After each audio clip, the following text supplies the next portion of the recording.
यूँ तो 12 जनवरी का दिन अपने आप में ही विशेष है, लेकिन सांसद बनने के बाद अरुण गोविल जी के लिए 12 जनवरी का दिन क्या यादगार नहीं है? जी हाँ, बिल्कुल यादगार बन गया है।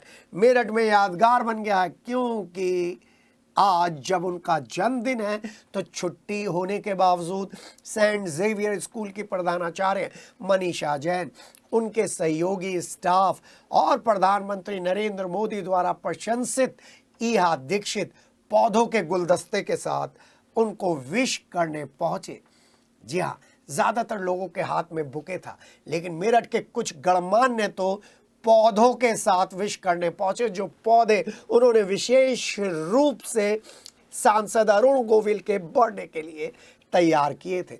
तो कुछ ने उनका पोर्ट्रेट बनाकर उन्हें विश किया, तो किसी ने मेरठ के औगड़नाथ मंदिर में भगवान श्री आशुतोष और पार्वती माता के श्री विग्रह का पोर्ट्रेट दिया। सिटी हलचल के साथ अपने बर्थडे मोमेंट शेयर करते हुए मेरठ हापुड़ सांसद अरुण गोविल ने मेरठ की जनता को दिल से धन्यवाद दिया और कहा कि राम जी हर कदम पर उन्हें गाइड कर रहे हैं, राम जी की मदद से हर काम हो रहा है।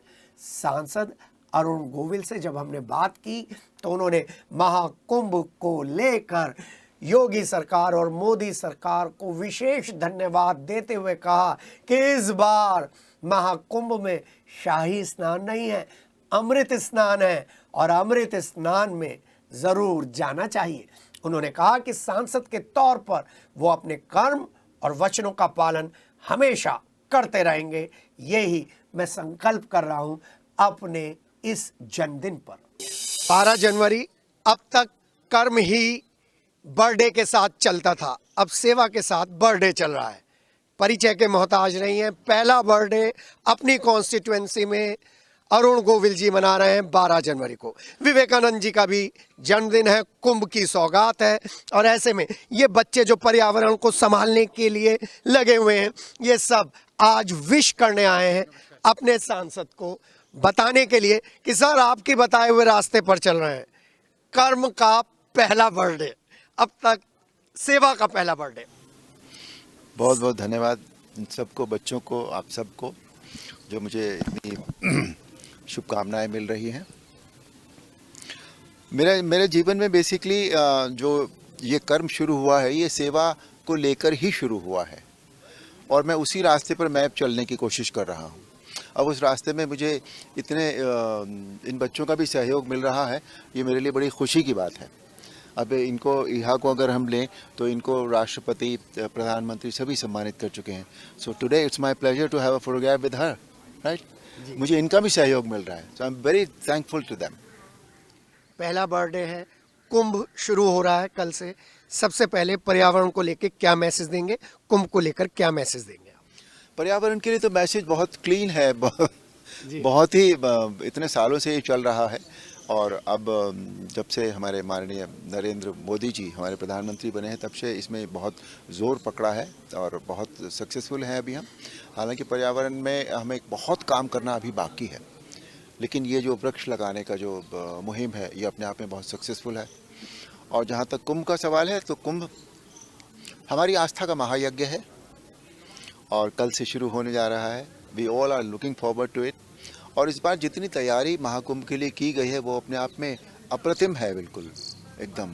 पहले कभी इस तरह से तैयारी नहीं हुई है और इस बार जो जिस लगन के साथ, जिस उत्साह के साथ सरकार ने, हमारे माननीय मुख्यमंत्री जी ने, प्रधानमंत्री जी ने, सभी लोगों ने जो जिस तरह से इस कुंभ को, महायज्ञ को बनाया है, मुझे लगता है ये अपने आप में एक इसकी मिसाल नहीं होगी। मतलब कुछ भी ऐसा नहीं है जो छोड़ दिया गया हो, किसी बात पर ध्यान न दिया गया हो। तो कल से जब ये शुरू होगा तो आई एम श्योर, और इसमें जो शाही स्नान का जो शब्द है जो होता था, इस बार उसको अमृत स्नान का नाम दिया गया है। ये अपने आप में एक बहुत बड़ी बात है, हमारी संस्कृति से हम सबको एक बार फिर से जोड़ने के लिए ये शब्द है, क्योंकि उस संगम की एक बूंद अमृत है। तो इसके लिए ये जो नाम दिया गया, ये अपने आप में बहुत पूरा है और बहुत संपूर्ण है। और we are all are looking forward कि कब हमें इस अमृत में डुबकी लगाने का मौका मिलेगा। इतना बड़ा जीवन आप जी चुके हैं, कभी उम्मीद थी इस तरीके से पोस्टर लगेंगे, जन्मदिन की मुबारकबाद, सांसद अरुण गोविल जी को बच्चे आएंगे, 3-3, 4-4, 5-5, 6-6 केक काटेंगे, उम्मीद थी कभी? I've been very lucky about this. I've been very lucky, and Ramji has been very kind on me. या जी, उन्होंने बहुत कृपा की है मेरे ऊपर, मेरे बहुत दया की है मेरे ऊपर कि मुझे ये सब उन्होंने दिया है। मैं अपने आप को पता नहीं मैं इस काबिल हूँ या नहीं हूँ, मुझे नहीं पता, और मैं सोचना भी नहीं चाहता। बेसिकली मुझे जो मिल रहा है, जो प्यार, जो स्नेह, जो दुलार, आदर सब मिल रहा है, मैं उसको भरपूर जीना चाहता हूँ बस। आनंद, परम आनंद की स्थिति आ गई। बिल्कुल। सर, संसद में इस बार आप एक अलग रोल में नजर आए, क्योंकि ये मौका है मेरठ को बताने के कि आपके सांसद संसद में और आपके मेरठ में कितने एक्टिव हैं, और इससे बेहतरीन मौका आज का नहीं हो सकता। 12 जनवरी सर, संसद में इस बार किस तरीके से, कौन कौन से मुद्दे प्रमुखता से रहे जिसमें आपने पार्टिसिपेट करा? संसद में जो इस बार हमने पार्टिसिपेट किया था, शुरुआत मैंने की थी, जो OTT प्लेटफॉर्म्स पर जिस तरह का कंटेंट हमें देखने को मिलता है, वो कंटेंट हमारी फैमिलीज़ के लिए और हम लोगों के लिए भी अच्छा नहीं है। वो मतलब फैमिली को एक साथ बैठकर हम देख नहीं सकते वो कंटेंट। सबसे पहला जो मुद्दा मैंने वो लिया था। दूसरा, मैंने जो हमारी फिल्म इंडस्ट्री में जो हमारे लेबरर्स हैं, जो छोटे आर्टिस्ट हैं और जो छोटे टेक्नीशियंस हैं, उनके साथ जो होता है, उनके फ्यूचर में जब वो काम करने योग्य नहीं रह जाते तो उनके लिए कुछ नहीं है, मतलब उनके लिए कोई सुविधा नहीं है किसी भी तरह की। उसके ऊपर मैंने बात की थी कि उनके लिए कहीं कोई इस तरह की बात होनी चाहिए कि जब वो बूढ़े हो जाते हैं तो उनके लिए कोई ग्रेजुएटी हो, कोई प्रोविडेंट फंड हो, कोई सुविधा हो, कोई मेडिकल सुविधा हो, कुछ भी तो नहीं है उनके लिए। उस पर मैंने बात उठाई थी। फिर मैंने एक नेशनल शुगर इंस्टीट्यूट की डिमांड की थी। फिर डिज़ास्टर मैनेजमेंट बिल पर जो है वो मैंने बोला था। तो इस तरह के कुछ मुद्दे थे, और मैं बहुत सारे मुद्दे मेरे पास थे कहने के लिए, मैं वो कह नहीं पाया। इसलिए नहीं कह पाया कि रोज़ बरोज़ एडजॉर्नमेंट हो जाता था विपक्ष के हल्ले के कारण, और मेरा कितनी बार 0 आवर में नंबर लगा, लेकिन मैं वो अवेल नहीं कर पाया। इस बात का मुझे बहुत दुख है। अदरवाइज़ मैंने बहुत सारे मुद्दों पर बोला होता इस बार।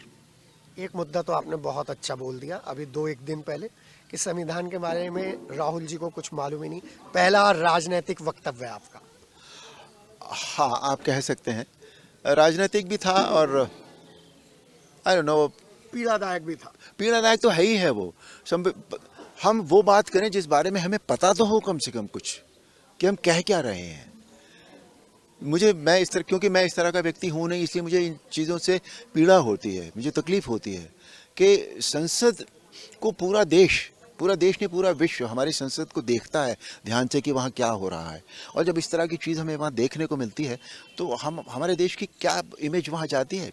और इमेज की तो, देश की इमेज की बात तो छोड़ दीजिए, जिस कॉन्स्टिट्यूंसी में से हम खड़े हुए हैं, जहाँ से हम जीत कर आए हैं, वहाँ के वोटर्स को हम क्या दिखाना चाहते हैं कि हम क्या हैं। हम ये दिखाना चाहते हैं कि हम ये हैं, देख लो तुमने हमें वोट दिया था और हम ये हैं। मुझे तो नहीं समझ में आता भाई। मैं तो ज़िंदगी में नहीं करूँगा इस तरह की बातें, ना इस तरह की बयानबाजी करूँगा मैं, जिस पर मुझे खुद को यकीन नहीं है, जो मैं नहीं जानता। मैं जब आप मुझसे कोई सवाल अगर आप पूछें और मुझे इस बारे में नहीं मालूम हो, तो मैं सीधा सीधा ये कह दूंगा कि आई एम सॉरी, मैं इस बारे में कुछ नहीं कह सकता, क्योंकि मुझे इसमें पूरी जानकारी नहीं है। ये मेरा वक्तव्य होता। ये रोल तो हम आपका देख चुके हैं। जब हम चुनाव में बात कर रहे थे आपने कहा अभी रुक जाओ, अभी कुछ नहीं कह सकता, जब काम करूंगा तब बोलूंगा। ये रोल तो हम आपका मैं जो भी करना चाहता हूँ, मैं ठोस काम करना चाहता हूँ, और मुझे जो पता है मैं वही काम करना चाहता हूँ बेसिकली। आपके बराबर में दिल्ली है, 8 फरवरी में क्या होगा? एज अ पॉलिटिशियन पूछ रहा हूँ मैं आपसे। 8 फरवरी को? हाँ, चुनाव है, दिल्ली में चुनाव है। वहाँ पर दिल्ली में तो भाई देखो, मैं भविष्य वक्ता नहीं हूँ। फिर भी क्या लग रहा है जिस तरीके से पॉलिसीज बीजेपी की चल रही हैं? नहीं, हर दल कोशिश तो करता ही करता है, लेकिन नीतियों के हिसाब से और कैंडिडेट्स के हिसाब से बीजेपी की पोजीशन बहुत स्ट्रांग है सर, बहुत स्ट्रांग है। And I am sure, I wish कि वहाँ भी बीजेपी की सरकार बने। एक क्वेश्चन मैं हर बार आपसे फिल्म पे पूछता हूँ, इस बार भी पूछ रहा हूँ। आज अपने बर्थडे पे आप कौन सी फिल्म लोगों को कहेंगे कि ये जरूर देखें, जो आपके दिल के करीब हो, जो आपने स्टूडेंट लाइफ में देखी हो और हमेशा दिमाग में घूमती रहती हो? मेरी स्टूडेंट लाइफ की देखी हुई फिल्में तो अब शायद होंगी भी नहीं है। जी जी जी ढूंढ लेंगे आरपीयू में। नहीं, फिल्मों की बात जाने दीजिए। फिल्म तो क्या होता है, फिल्म समय के हिसाब से बनती हैं जी। उस वक्त जो फिल्में बनी थी वो उस तरह की फिल्में लोगों को देखने में मज़ा आता था। आज के बच्चों को, आज के लोगों को हो सकता है वो फिल्में उतनी अच्छी ना लगती हों, लेकिन मेरी पहली फिल्म थी एज अ हीरो, वो मुझे आज भी बहुत अच्छी लगती है। वो है सावन को आने दो। सावन को आने दो। जी हाँ, मेरा पहला ही क्वेश्चन आपसे यही था, सावन को आने दो।